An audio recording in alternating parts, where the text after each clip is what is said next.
எல்லாருக்கும் வணக்கம். நான் உங்கள் விக்னேஷ் அண்ட் இது உங்களுக்கு பிடிச்சமான வி அண்ட் டேட்டா சேனல். இன்னைக்கு நம்ம சூப்பர்வைஸ்ட் லேர்னிங்ல லீனியர் ரெக்ரெஷன் பத்தி பார்ப்போம். லீனியர் ரெக்ரெஷன்ல பின்னாடி உள்ள மேத்தமேட்டிக்ஸ் என்னென்ன மேக்ஸ் பின்னாடி நடக்குது. ஏன்னா இப்போ இருக்கிற அந்த நிறைய பேக்கேஜஸ் மூலியமா நம்ம ஈஸியா ஒரு மெஷின் லேர்னிங்கை அப்ளை பண்ணிடலாம். ஆனா பின்னாடி பேக்ரவுண்ட்ல என்ன மேக்ஸ் ஒர்க் ஆகுதுன்றத இன்னைக்கு நம்ம பார்ப்போம். அதுக்கு வாங்க எல்லாரும் நம்ம வீடியோக்குள்ள போலாம்.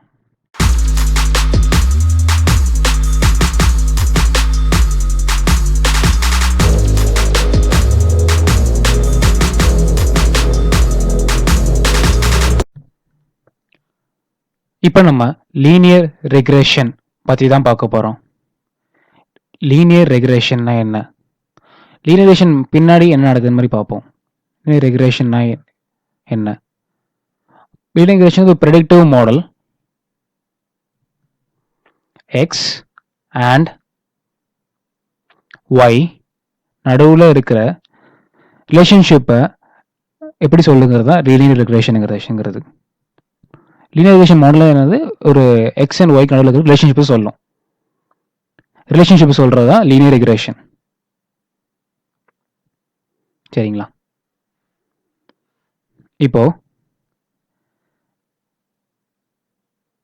இப்போ எக்ஸ் அண்ட் ஒய்க்கு நடுவில் இருக்கிற லீனியர் ரிலேஷன் சொல்றது தான் லீனியர் ரெக்ரெஷன். எக்ஸுங்கிறது இன்புட், அதே மாதிரி ஒய்ங்கிறது தான் நம்ம ப்ரெடிக்ட் பண்ண போகிற வேல்யூஸ். சரிங்களா?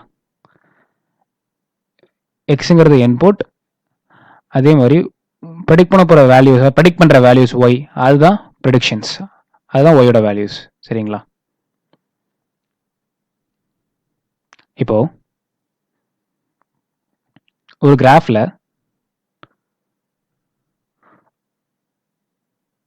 ஒரு ஸ்ட்ரெயிட் லைன் வரைஞ்சிட்டு அதோட ஈக்குவேஷன் எப்படி இருக்குன்னா, இது எக்ஸ் ஆக்சிஸ், இது ஒய் ஆக்சிஸ். ஓகேவா?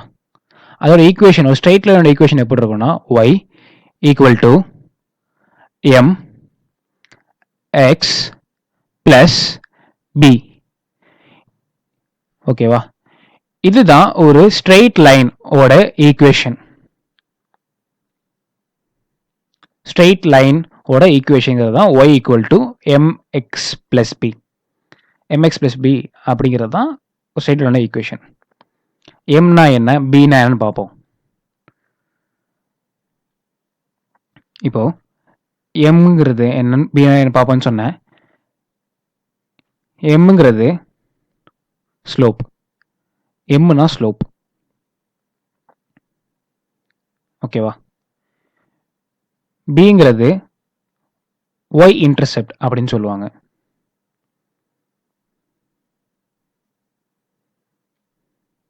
ஓகே. எக்ஸுங்கிறது எக்ஸோட வேல்யூ, ஒய்ங்கிறது ஒய்யோட வேல்யூ. ஒரு பாயிண்ட் பார்ப்போம், எக்ஸ் கமா ஒய் அப்படின்னு பிளாட் பண்ணுவோம்ல. எக்ஸுங்கிறது இப்போ எக்ஸ் மட்டும் தெரியும், எம்மோட வேல்யூ தெரியும், பியோட வேல்யூ தெரியும்னா நம்ம ஒய்யை ப்ரெடிக்ட் பண்ணி எடுத்துடலாம். அப்போ ப்ரெடிக்ஷன் ஒய் வேல்யூ கண்டுபிடிச்சிடலாம். இப்போ எக்ஸ் வேல்யூ தெரியும், எம் வேல்யூ நம்ம கண்டுபிடிச்சிட்டோம், பி வேல்யூ கண்டுபிடிச்சிட்டோம் அப்படின்னா நம்ம ஒய் வேல்யூ கண்டுபிடிச்சிடலாம். இப்போ எம் அண்ட் பின்னு சொல்றதான் பேராமீட்டர் மாதிரி சொல்லுவாங்க. அந்த பேராமீட்டரை பொறுத்து தான் ஒய் வேல்யூ சேஞ்ச் ஆகும். அந்த பேராமீட்டர் எவ்வளோக்கு எவ்வளோ கரெக்டாக நம்ம சூஸ் பண்ணுறோம், இல்லை அக்யூரேட்டாக எடுக்கிறோம் அப்படிங்கிறத பொறுத்து தான் நம்ம ஒய் வேல்யூ மாறும். இப்போ எம்ங்கிறது ஸ்லோப்பு, ஒய்ங்கிறது இன்டர்செப்ட் சொல்கிறோம். இதுக்கு இன்னொரு பேர் இருக்குது, ஸ்லோப். எம்ங்கிறது ஸ்லோப். அப்படி இல்லைன்னா ரெண்டு பேத்துக்கும் வேறு வேறு இருக்கு. ஸ்லோப்புக்கு இன்னொரு நேம் என்னன்னா கிரேடியன்ட் அப்படின்னு சொல்லுவாங்க. ஒய் இன்டர்செப்டுக்கு இன்னொரு நேம் என்னன்னா, பியோட நேம் ஒய் இன்டர்செப்ட், அதோட நேம் என்ன பயாஸ் அப்படின்னு சொல்லுவாங்க. சரியா? இது வரைக்கும் எல்லாத்துக்கும் புரிஞ்சுன்னு நினைக்கிறேன். புரியல, டவுட் இருக்கு அப்படின்னா கமெண்ட்ல சொல்லுங்க, கண்டிப்பா ஹெல்ப் பண்றேன். நம்ம லேர்ன் பண்ணிக்கலாம். நீங்களும் டவுட் கேளுங்க, வில் லேர்ன் டுகெதர். உங்க டவுட்ஸ் கேட்டால் தான் நானும் கற்றுக்கலாம், நீங்களும் கற்றுக்கலாம். சரிங்களா?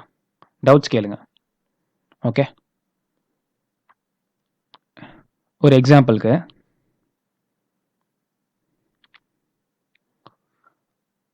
இப்போ நம்மள்ட்ட ஒரு டேட்டா செட் இருக்கு.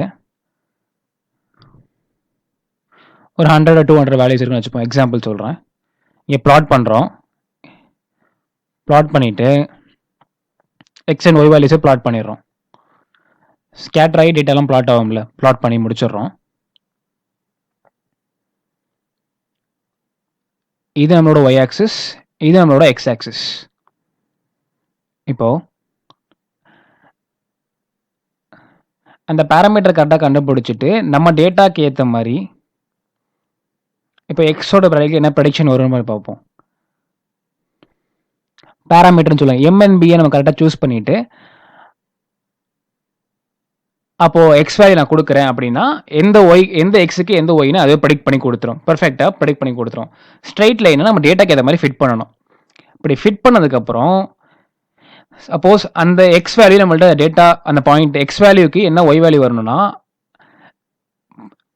அந்த பேராமீட்டர் ஃபிக்ஸ் பண்ணிவிட்டு கரெக்டாக எடுத்து கண்டுபிடிச்சதுக்கப்புறம் அந்த எக்ஸ் வேல்யூ சப்ஸ்டியூட் பண்ணோம்னா அது டாட்டர் லைன் மாதிரி மேலே போய் அந்த லைன் இருக்குது பார்த்தீங்கன்னா டேட்டாவில் ப்ளாட் பண்ணிருக்கோம், லைனில் டச் ஆனதுக்கப்புறம் அப்படியே அந்த கரஸ்பாண்டிங் ஒய் வேல்யூ என்னன்னு கண்டுபிடிச்சிடலாம். இதுதான் அந்த ஒய் வேல்யூ கண்டுபிடிக்கும். இப்போ தான் லீனியர் ரிக்ரெஷன் யூஸ் பண்ணி நம்ம அது ஒய் வேல்யூவை ப்ரெடிக்ட் பண்ணுவோம். அந்த ஸ்ட்ரெயிட் லைனை எப்படி நம்ம டேட்டாக்கு ஏற்ற மாதிரி ஃபிட் பண்ணுறோம் அப்படிங்கிற பொறுத்து தான் லீனியர் ரிக்ரெஷன் வேலை செய்யும். கரெக்டாக ஃபிட் பண்ணிட்டோம்னா நம்ம பேராமீட்டரை யூஸ் பண்ணி ஃபிட் பண்ணிட்டோம் அப்படின்னா நம்ம ஒய் வேல்யூ மோர் அக்யூரேட்டாக இருக்கும். கொடுக்குற எக்ஸ் வேல்யூக்கு ஒய் வேல்யூ மோர் அக்யூரேட்டாக இருக்கும். அந்த மாடல் லீனியர் மாடல் எப்படின்னா H theta of X equal to theta 0 plus theta 1 X theta 1 X அப்படின்னு. ஹெச் தீட்டா எக்ஸுங்கிறது தான் ப்ரெடிக்ட் பண்ண வேல்யூஸ். சரிங்களா? காஸ்ட் ஃபங்க்ஷன் சொல்லுவாங்க. Cost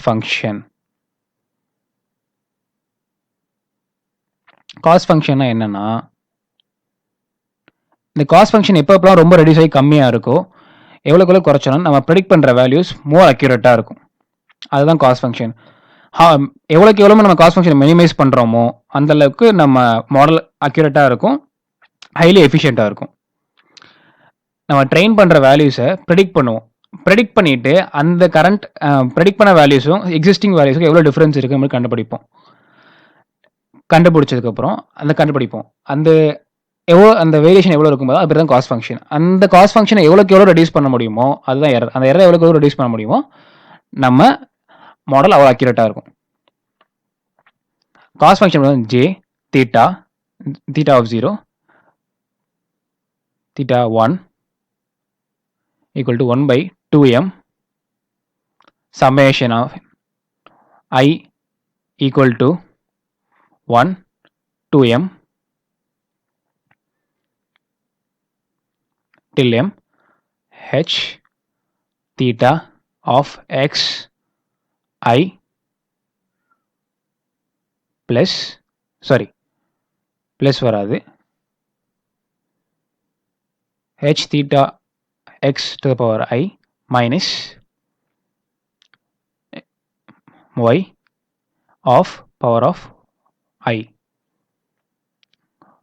to the square. இதுதான் காஸ்ட் ஃபங்க்ஷன். இதுதான் டோட்டல் காஸ்ட் ஃபங்க்ஷன். இப்படி தான் இருக்கும்.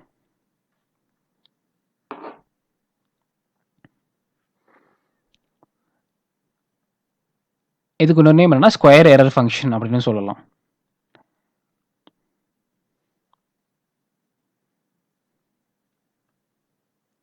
இதில்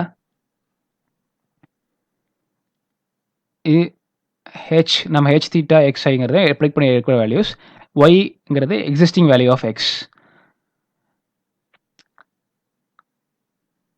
இந்த ப்ரெடிக்ஷன் பண்ண வேல்யூ எக்ஸிஸ்டிங் வேல்யூவையும் எம்ங்கிறது எக்ஸாம்பிள் சைஸ்.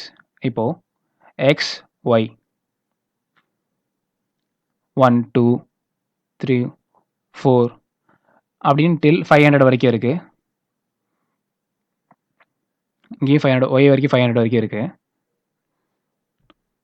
இப்போ எம்மோட எழுது 500 அப்படின்னு வரும். Sample size 500.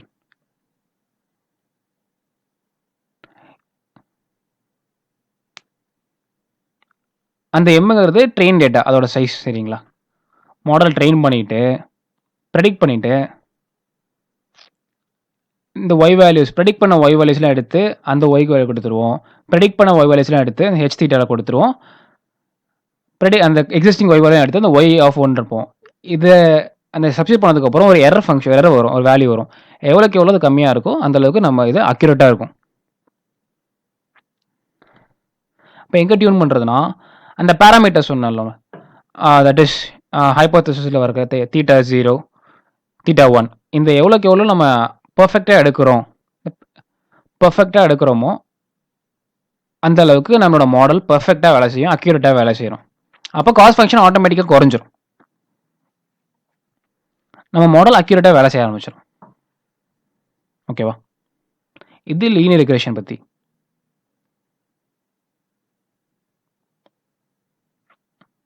சிம்பிள் வேர்ட்ஸ் சொல்லணும்னா காஸ்ட் ஃபங்க்ஷன் எவ்வளோக்குள்ள மினிமைஸ் பண்ணுறோமோ, பேராமீட்டர்ஸை எவ்வளோக்கு எவ்வளோ கரெக்டாக சூஸ் பண்ணுறோன்னா நம்மளோட மாடல் அக்யூரேட்டு இல்லை ஹையாக இருக்கும், அக்யூரசி லெவலில் ஹையாக இருக்கும். இதுதான் சிம்பிள் வேர்ட்ஸில் இதுதான். காஸ்ட் ஃபங்க்ஷனை நம்ம எவ்வளோக்கு எவ்வளோ மினிமைஸ் பண்ணிட்டோம்னா ஆட்டோமேட்டிக்காகவே நம்ம அக்யூரசி லெவல் ஏறிடும். எப்படி மினிமைஸ் பண்ணுறது?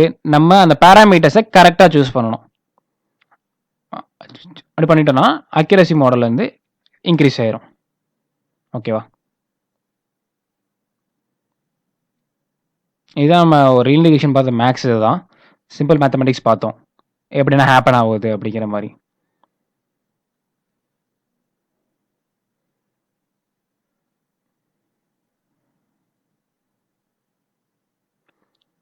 நமக்கு ஏற்ற டேட்டாவை கரெக்டாக ஃபிட் பண்ணிவிட்டு அந்த லைனை அந்த லைனை நம்ம இருக்க டேட்டாவில் ஃபிட் பண்ணிவிட்டு அதுக்கப்புறம் ப்ரெடிக்ட் பண்ண ஆரம்பிச்சிடலாம். அப்போ பர்ஃபெக்டாக ப்ரெடிக்ட் பண்ண ஆரம்பிச்சிடணும். மாடல் என்ன எக்ஸ் வேல்யூக்கோ அது கரஸ்பாண்டிங் ஒய் வேல்யூவோ ப்ரெடிக்ட் பண்ண ஆரம்பிச்சிடும் ஆட்டோமேட்டிக்காகவே.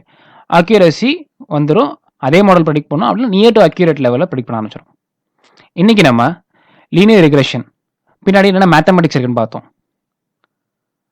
அடுத்த வீடியோவில் நம்ம linear regression machine learning model பைத்தானில் எப்படி அப்ளை பண்ணி ஒரு கோட் எப்படி எழுதுறது, டேட்டா புல் பண்ணி அதுக்கு மாடல் எப்படி அப்ளை பண்ணுறது, அக்யூரசி லெவல் எப்படி இன்க்ரீஸ் பண்ணுறது அப்படின்னு பார்ப்போம். இன்னைக்கு மேத்தமெட்டிக்ஸ் பார்த்தோம். இதில் டவுட் இருக்குது, அதில் எனி கிளாரிஃபிகேஷன் இருக்குன்னா கமெண்ட்ஸ் சொல்லுங்கள், நான் ஹெல்ப் பண்ணுறேன். We'll help you out. சரிங்களா? அடுத்த வீடியோ சந்திக்கும் வரை நான் உங்கள் விக்னேஷ். நன்றி. மறக்காமல் இந்த வீடியோவை ஷேர் பண்ணுங்கள் ஃப்ரெண்ட்ஸோட. எல்லாம் நண்பர்களா. நன்றி.